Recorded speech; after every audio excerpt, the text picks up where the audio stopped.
Le championnat italien est intéressant, le championnat italien a de bonnes équipes, mais je ne fais pas partie de ces spécialistes ou de ces personnes-là qui peuvent prétendre voir la plupart de ces matchs ou des grands derbys. Sincèrement, je ne vois pas beaucoup les matchs des clubs italiens. Généralement, ce sont juste les derbys ou encore on va dire en Ligue des Champions, ok? Mais oui, excusez-moi, les derbys ou les classiques. C'est plutôt en Ligue des Champions que je vois plus ces équipes-là jouer contre des équipes, par exemple, françaises. Donc, français, je vais parler principalement du PSG ou encore espagnol, Barça, voire même anglaise. Mais je ne suis pas très à fond avec ces équipes-là. Ok?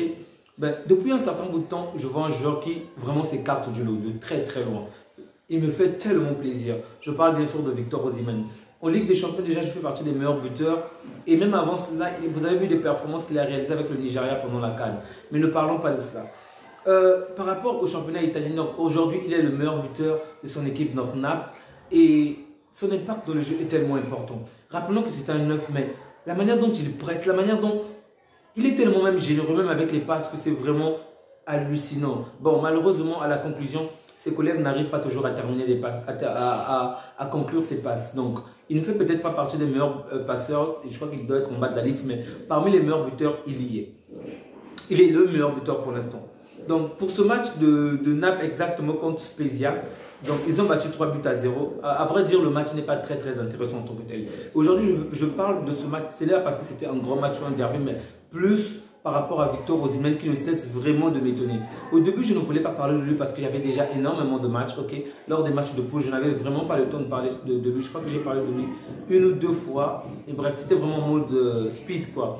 Et j'en parle plus avec mes collègues ou avec mes amis pour dire que je le trouve vraiment impressionnant. Donc, je voulais maintenant lui consacrer un peu de temps pour parler de lui. Et j'espère vraiment que les années à venir, qu'il pourra s'intéresser soit à Barcelone ou au Paris Saint-Germain. Bon, Barcelone, c'est plus probable parce qu'on a Lewandowski. Mais au Paris Saint-Germain, je pense que c'est quand même une piste assez intéressante. Surtout que le Paris Saint-Germain s'intéresse maintenant à lui. Aujourd'hui, il a marqué un doublé. Et il faut le dire, hein, le match n'était pas très intéressant. Particulièrement en première période où son équipe a quand même manqué de finition. Bon, il n'y avait pas assez de bonne créativité. Donc, c'est en seconde période que 13 secondes après le début de la seconde période, il va obtenir un cadeau, il faut le dire ainsi. Donc, la balle va toucher la main de l'adversaire, donc un penalty, et qui sera conclu par, j'ai du mal à prononcer son nom, j'ai beau le lire, le relire encore, mais j'ai toujours du mal. Kvaratskhelia, donc un jeune de 21 ans. Lui aussi, je crois qu'il revient sur une blessure et il fait vraiment du très beau travail. La saison dernière, Napoli est fini en 3e position et on avait vu de quelle manière cette équipe avait fait de très bonnes performances. Bon, à la fin, elle n'a pas pu tenir le coup parce que Victor Osimhen était blessé. Du coup, l'équipe avait quand même baissé. Ok? S'il était là, c'est sûr que Napoli devait garder la même tendance et devait certainement se battre pour la première place, voire la deuxième, parce que entre le milieu assez premier, l'Inter deuxième et le Napoli troisième, bah, c'était quand même chaud. Pendant cette année, on a vu de quelle manière le Napoli fait vraiment la différence. L'écart est tellement grand parce qu'il est de retour. Ok, il est de retour. Je dois encore relire son nom. Kvaratskhelia ou encore Krishvash. Désolé, hein, Vishisha, je crois, Vishisha est aussi de retour suite à sa blessure. Donc, ces deux joueurs sont tellement impressionnants. Leur impact dans le jeu est juste waouh. Et une autre chose que je tenais à souligner par rapport à cette équipe, elle n'a peut-être pas la meilleure défense, mais ils sont quand même soudés. Ok, là, je ne parle pas juste du point d'être soudés défensivement, mais en termes de lien.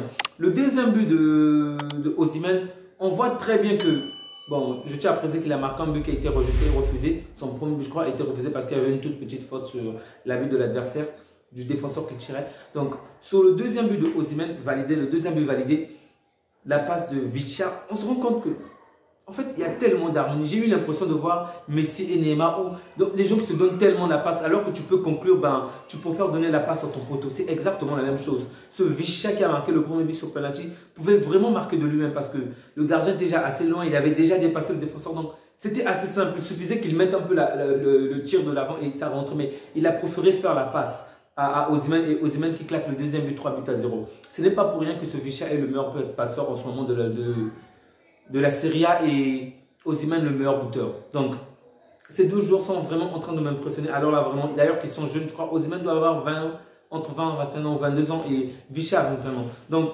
je les trouve juste exceptionnels et c'est pourquoi je voulais en parler aujourd'hui. Donc, j'espère vraiment, alors là, vraiment que Osimhen va revenir en France parce que c'est un ancien de Lille et le PSG ou les autres clubs n'ont pas pu le piéger au plutôt, mais bon.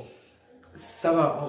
J'espère qu'ils vont vraiment se rattraper. Déjà même en Lille, je crois que c'est sa 3e année où il réalise de très bonnes performances. Dans l'ensemble, il arrive à marquer plus d'une dizaine de buts. Rappelons-le, les saisons dernières, il était souvent blessé. Donc, c'est la raison pour laquelle il n'a pas autant de buts. On va dire peut-être pas d'une trentaine, plus d'une vingtaine, mais il passait souvent de temps blessé. Bon, cette saison-ci, ça va. Donc, je crois qu'avec Haaland, il fait partie de ces joueurs-là qui ont marqué, qui ont eu un ratio de buts très très important au cours de cette année 2020, 2021, 2022. Bon, disons même directement 2022, 2023. Il a un ratio vraiment élevé. Je crois que Haaland est le seul joueur qui est devant lui en termes de buts et de passes décisives. Donc, s'il n'avait pas de blessure, c'est sûr que le Napoli aurait eu un meilleur visage l'année dernière. Donc, il devait certainement occuper la première, voire la 2e place. Cette saison, il est en forme et il occupe la première place. Napoli est prêt à le vendre, mais il faudrait vraiment sortir un chèque important parce qu'ils sont prêts à proposer jusqu'à 100 millions d'euros. Donc, j'espère vraiment que le PSG va se lancer sur lui lors du mercato d'été parce qu'on a vraiment besoin de ce joueur, on a vraiment besoin d'un joueur tueur parce qu'on ne peut pas compter sur Ekitike, on ne peut pas compter sur ceux qu'on a sur le banc. Donc, il nous faut vraiment ce genre de joueur qui parviennent à faire la différence d'eux-mêmes. Déjà, il n'est pas égoïste, il faut le dire, il fait des passes. Le deuxième point. Un point assez important par rapport à notre 3. Vous savez que Neymar est le seul de 3 qui revient souvent en arrière. Donc, c'est le joueur là qui presse énormément et ça fait énormément plaisir. Donc, lorsque tu es défenseur, tu as toujours la chaleur derrière toi parce que il vient, il récupère la balle, il prend pour remonter dans ton camp. Donc, ça fait toujours plaisir d'avoir ce genre de joueur. Un 3e point, à l'exception de sa coiffe, je pense qu'il est bon sur tous les points. Il dribble assez bien. On ne va pas dire qu'il n'est pas top comme Messi ou Neymar ou qui ne court pas assez vite comme Mbappé. Mais je veux dire, dans chacune de ses qualités, il est assez bon. Okay? Il n'est pas peut-être le meilleur, mais il se débrouille vraiment bien et il peut vraiment être un atout très très utile. Manchester United aussi s'intéresse à lui. Donc j'espère que le Paris Saint-Germain va défoncer ses équipes. Donc j'ai hâte de le revoir en Ligue des Champions parce qu'il faut le dire ainsi, les matchs de la Serie A vraiment, c'est occasionnellement que je le vois, ok. Donc je vais peut-être passer plus de temps à parler de lui lors des prochains matchs. Il est possible, c'est pas une promotion, mais il est possible que je puisse voir davantage des matchs de Napoli juste pour voir quelle sera sa progression pour la suite de cette saison. Donc je ne sais pas si vous avez suivi le discours de Galtier, mais c'est plutôt intéressant dans la mesure où il parle que tout le monde devrait tourner autour de Lionel Messi. Je sais, on ne parle pas du Paris, mais c'est cette vision que je voulais déjà pouvoir toute une équipe jouer pour lui comme dans l'Argentine pour que cette équipe aille loin. Et je pense que le Paris Saint-Germain pourrait faire de très bonnes choses avec cette mentalité de jeu.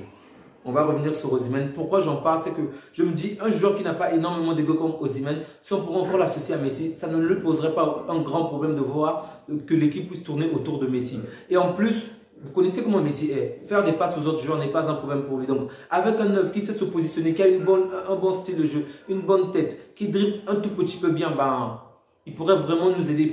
Il pourrait vraiment être l'un des piliers du Paris Saint-Germain. Bon, on ne va pas s'emballer très vite. Le Napoli n'est pas prêt à se débarrasser de lui. Il faudra mettre un chèque important, intéressant. Et Manchester United aussi est vraiment intéressé, prêt à mettre la somme qu'il faut.